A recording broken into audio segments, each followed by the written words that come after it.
अब मैं आपको थोड़ा इसके क्वेश्चंस करा देता हूँ। एक वेक्टर है, ठीक है, एक वेक्टर है जिसका मैग्नीट्यूड एक्स एक्सिस में 2 यूनिट है, वाई एक्सिस में 3 यूनिट है और z एक्सिस में √3 यूनिट्स है।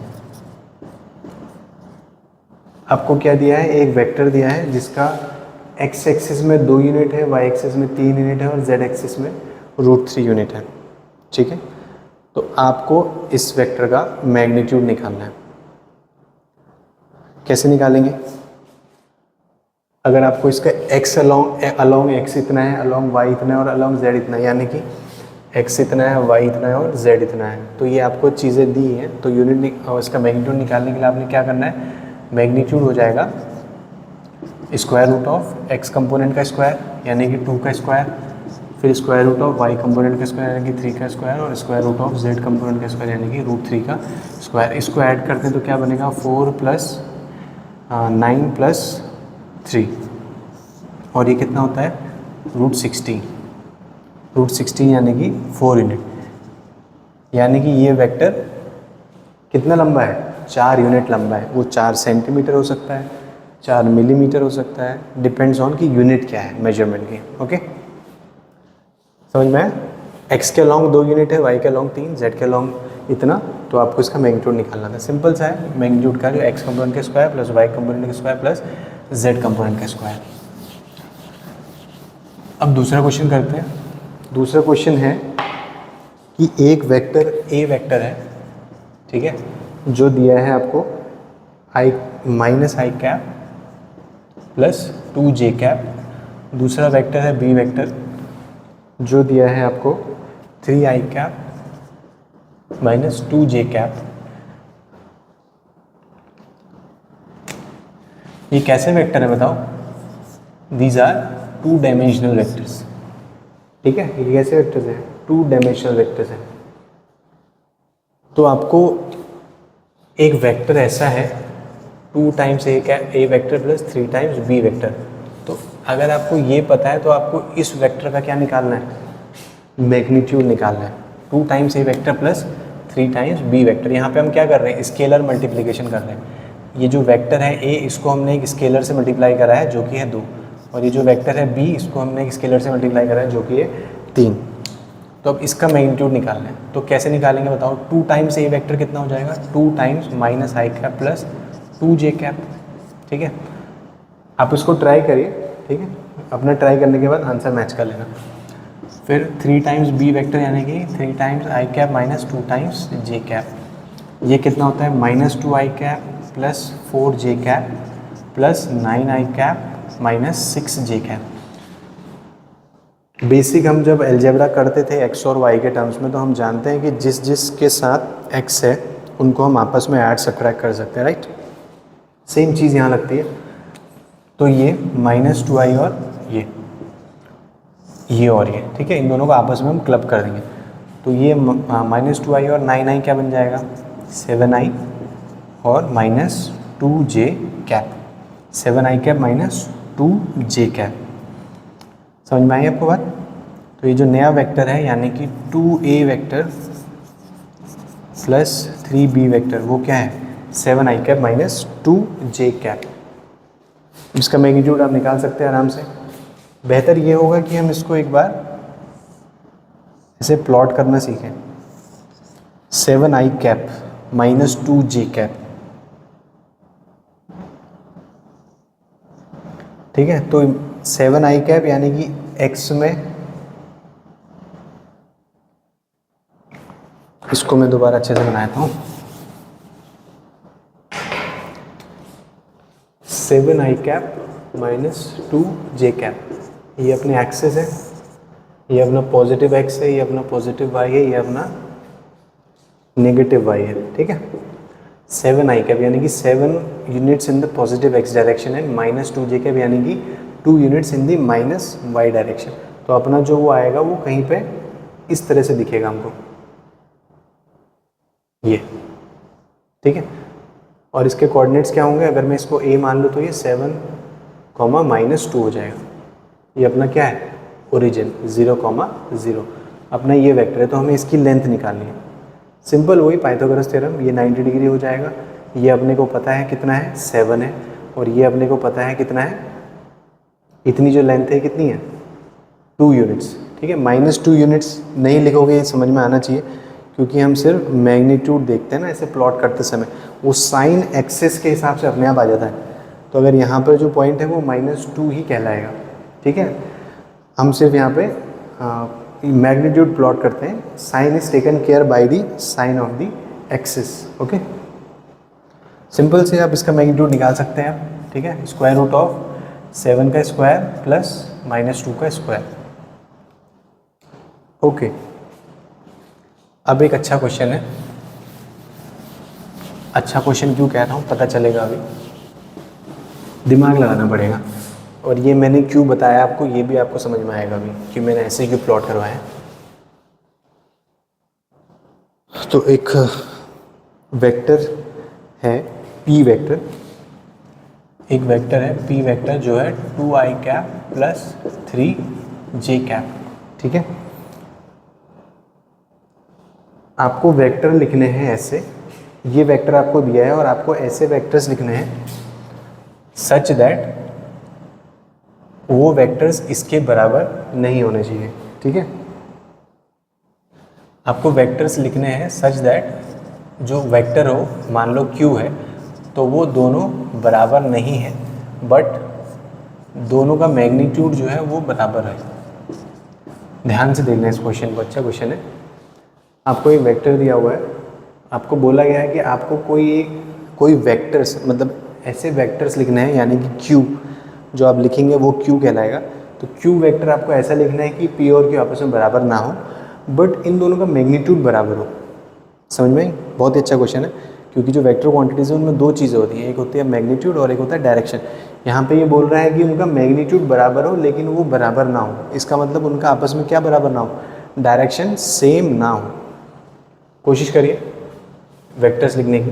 हिंट देता हूँ मैं आपको, मैं हिंट दे रहा हूँ सवाल सॉल्व करने के लिए। आप इसको प्लॉट करो, पॉइंट को प्लॉट दिस पॉइंट।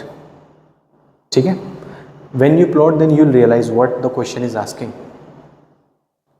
जैसे अगर मैं इसको प्लॉट करूंगा,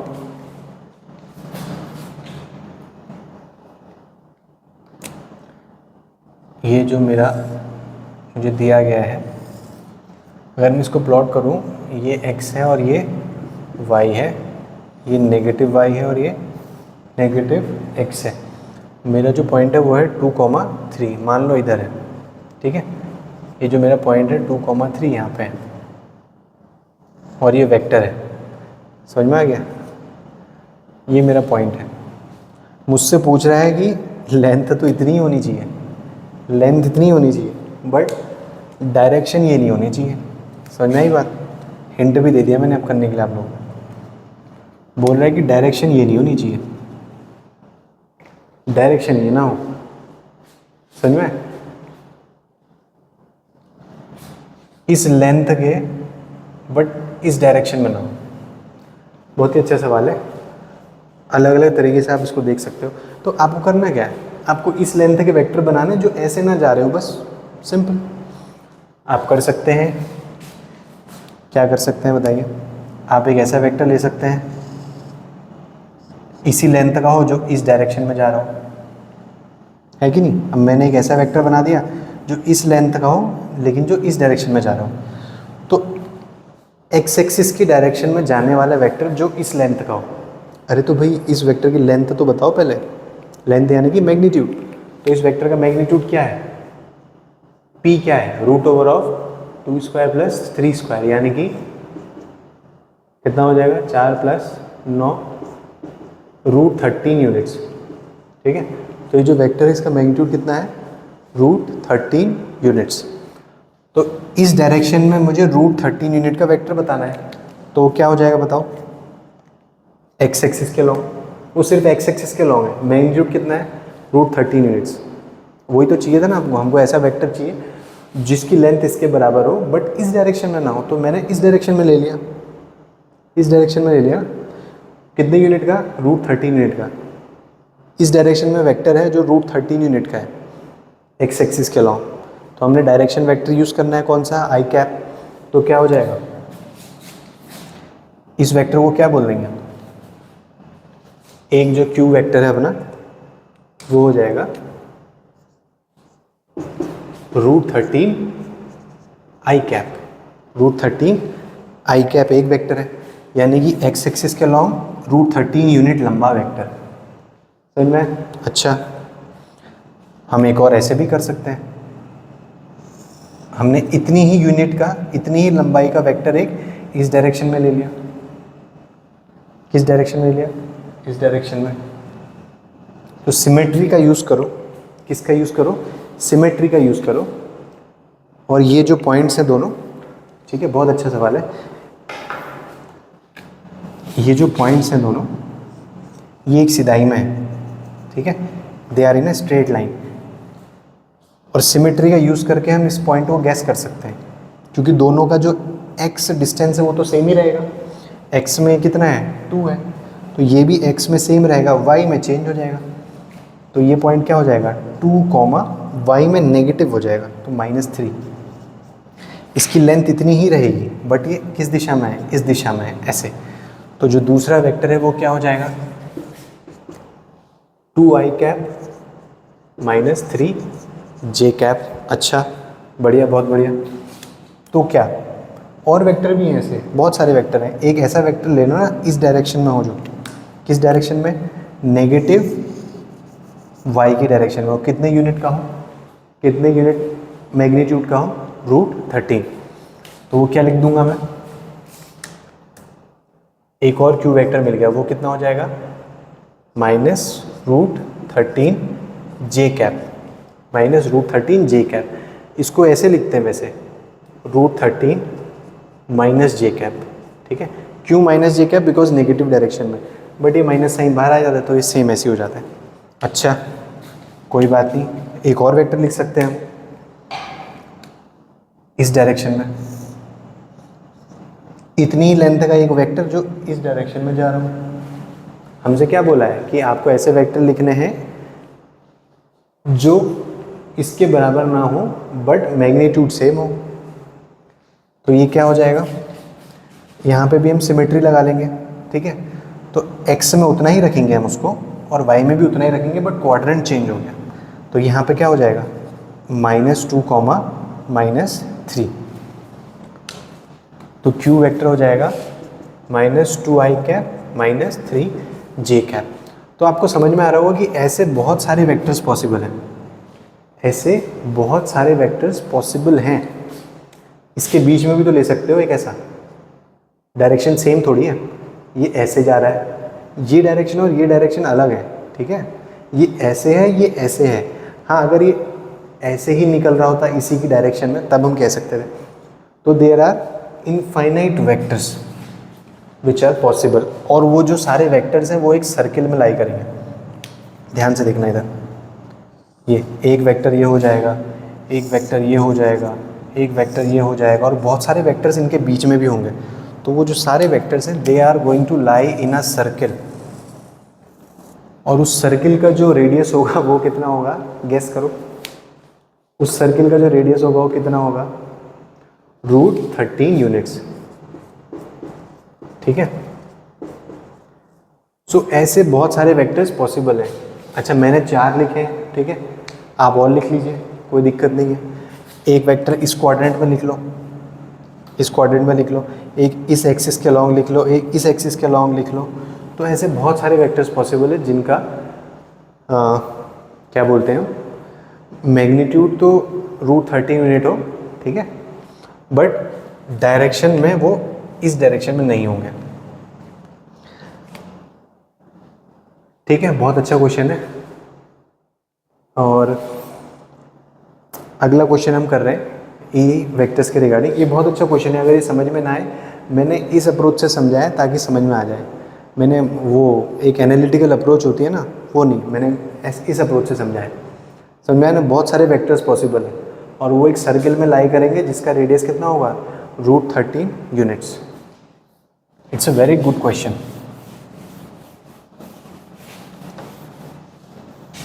इनफाइनाइट वेक्टर्स होंगे, हाँ आपको लिखने आने चाहिए। वो मैंने वो लिख लिए हैं जिनको लिखना आसान है, बाकियों की वैल्यूज़ आपको, जैसे मैं बताता हूँ ना, आपको क्या लाना है, मैग्नीट्यूड रूट 13 यूनिट्स का लाना है। आपके पास एक ही कंडीशन है कि आपका जो मैग्नीट्यूड है वो रूट 13 यूनिट्स है। आपको 13 नंबर बनाना है, ये 13वां नंबर बनाना है ब्रैकेट के अंदर, समझ में? तो कैसे बनाओगे, आप लिख लीजिए 2 का स्क्वायर और 3 का स्क्वायर तो हो ही गया ऑलरेडी। अब दूसरा लिख लीजिए 4 का स्क्वायर, यानी कि नहीं 4 का स्क्वायर नहीं, 3 का स्क्वायर, या तो ऐसा कर लेंगे ना, ये लिख लेंगे रूट 10 का स्क्वायर और रूट 3 का स्क्वायर, ठीक है, रूट 7 का स्क्वायर प्लस 4 रूट 6 का स्क्वायर। तो ये वेक्टर क्या बनेगा, ये वेक्टर होगा रूट 10 आई कैप प्लस रूट 3 जे कैप। ये जो वेक्टर होगा वो होगा रूट 7 आई कैप प्लस रूट 6 आई कैप जे कैप। मतलब मैं ये कहना चाह रहा हूँ कि इनफाइनाइट वेक्टर्स हैं, ये ध्यान रखना, ठीक है, जिनका मैग्नीट्यूड कितना हो, रूट 13 यूनिट्स हो, डायरेक्शन अलग होगी सबकी।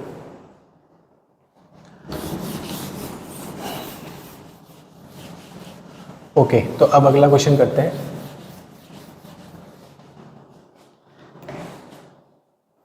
एक वेक्टर है ए वेक्टर 5 आई कैप माइनस 3 जे कैप से हम लिख रहे हैं उसको, और दूसरा वेक्टर है बी वेक्टर जिसको हम लिख रहे हैं माइनस 8 आई कैप प्लस 4.8 जे कैप। तो आपको यहाँ पे ये पूछा जा रहा है, क्या हम ऐसा लिख सकते हैं बी वेक्टर बराबर लेमडा टाइम्स ए वेक्टर, जहाँ पे लेमडा क्या है, स्केलर है, क्या है, स्केलर है। B vector is equals to lambda times A vector, यानी कि जो बी वेक्टर है वो ए वेक्टर का कुछ गुना है, कुछ टाइम्स है, ठीक है, लिख सकते हैं। ध्यान से देखो, एकदम से नहीं दिखेगा, लेकिन अगर आप ध्यान से देखेंगे तो दिख जाएगा। क्या दिखेगा कि जो बी वेक्टर है इसको मैं लिख सकता हूँ ऐसे 1.6 टाइम्स 5 माइनस 1.6 टाइम्स 5 आई कैप माइनस 3 जे कैप। ध्यान से देखो, माइनस 1.6 टाइम्स 5 आई कैप माइनस 3 जे कैप। तो यहाँ पर लेमडा क्या हो गया अपना, लेमडा इज माइनस 1.6। अच्छा, अगर ए वेक्टर ये है, क्या है, अगर ए वेक्टर ऐसा है, अगर ए वेक्टर ऐसा है तो मुझे बता सकते हो कि बी वेक्टर कैसा होगा। If this is the A vector, ठीक है, तो can you guess what's going to be B vector. B vector के बाहर से देखो, बी वेक्टर जो मैंने लिखा है वो लिखा है माइनस 1.6 टाइम्स ए वेक्टर, माइनस 1.6 टाइम्स ए वेक्टर, ये ए है ना, ये ए वेक्टर है, तो मैंने बी वेक्टर जो लिखा है वो लिखा है माइनस 1.6 टाइम्स ए वेक्टर, है कि नहीं। तो माइनस साइन क्या बता रहा है कि डायरेक्शन पलट दी गई है, डायरेक्शन अपोजिट कर दी गई है। और ये जो 1.6 है वो क्या बता रहा है कि उसको अपस्केल कर दिया गया है, किसको, ए वेक्टर को। तो ए वेक्टर की डायरेक्शन रिवर्स कर दी है और उसको अपस्केल कर दिया है, क्योंकि 1 से बड़ा नंबर मल्टीप्लाई किया है ना। पिछले वीडियो में हमने क्या बात करी थी, अपस्केलिंग और डाउनस्केल करने की बात करी थी ना। तो इधर देखो, तो जो अपना नया वेक्टर है वो इस वेक्टर के डायरेक्शन के अपोजिट होगा और इसके 1.6 टाइम्स होगा, ठीक है, ऑलमोस्ट 1.6 टाइम्स। तो ये अपना क्या हो जाएगा, बी वेक्टर, ऑलमोस्ट 1.6 टाइम्स। तो देखो डायरेक्शन अपोजिट हो गई है, इसकी डायरेक्शन ये थी, ये इधर को जा रहा था, और अब ये किधर को जा रहा है, ये इधर को जा रहा है, ठीक है। अच्छा, तो क्या हम इसमें यहाँ पे ऐसा भी लिख सकते हैं क्या कि बी वेक्टर अपॉन, जैसे मैंने ये लिखा ना कि B vector is equals to lambda times A vector, और लेमडा की वैल्यू क्या है, 1.6 है। तो क्या मैं यहाँ पे ऐसा लिख सकता हूँ कि B vector upon A vector is equals to lambda,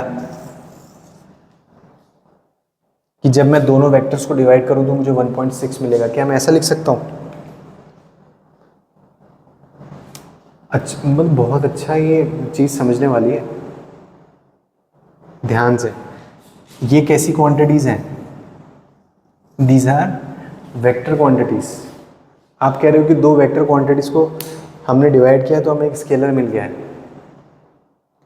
this is not possible. क्यों? क्योंकि यहां पे आप लिखेंगे बी वेक्टर का मैग्नीट्यूड अपॉन ए वेक्टर का मैग्नीट्यूड। इसकी जगह आपने क्या लिखना है? बी वेक्टर का मैग्नीट्यूड अपॉन ए वेक्टर का मैग्नीट्यूड। उसको आप लिखेंगे लैम्डा के बराबर। क्योंकि ये जो लैम्डा है ये किस चीज़ को चेंज कर रहा है? डायरेक्शन के अलावा किस चीज़ को चेंज कर सकता है? मैग्नीट्यूड को चेंज करेगा ना। अब दो वेक्टर्स को डिवाइड करके उसके मैग्नीट्यूड के बराबर, लैम्डा के बराबर नहीं लिखेंगे। दो वेक्टर्स के मैग्नीट्यूड को डिवाइड करके आप किसके बराबर लिखेंगे? लैम्डा के बराबर। ठीक है, इसको आप कैसे प्रूफ करोगे? मैंने बोल दिया ऐसे नहीं, मेरा बोला वो ज़रूरी नहीं है। आपने क्या करना है, आप बी वेक्टर का मैग्नीट्यूड निकालिए। ठीक है, बी वेक्टर का मैग्नीट्यूड निकालेंगे और ए वेक्टर का मैग्नीट्यूड निकालेंगे। बी वेक्टर का मैग्नीट्यूड कितना है? कितना आ जाएगा? 64 प्लस 4.8 का स्क्वायर कितना होता है? करो 4.8 का स्क्वायर। 48 48 4 6 8 4 या 32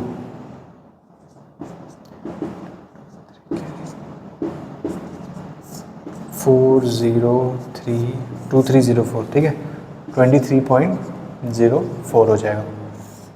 ये आपने लिखा और उसके बाद आप लिखेंगे ए वेक्टर का मैग्नीट्यूड, वो होगा 25 प्लस 9। ठीक है, 25 प्लस 9, तो ये आएगा आपका 87.04 और ये आएगा आपका 34 यूनिट्स। ठीक है, तो जब आप बी और ए को डिवाइड करेंगे, किसको डिवाइड करेंगे? बी और ए को, तो वो हो जाएगा 87.04 अपॉन 34। अब ये कैलकुलेटर पे डिवाइड करो इन दोनों को कैलकुलेटर पे डिवाइड करो,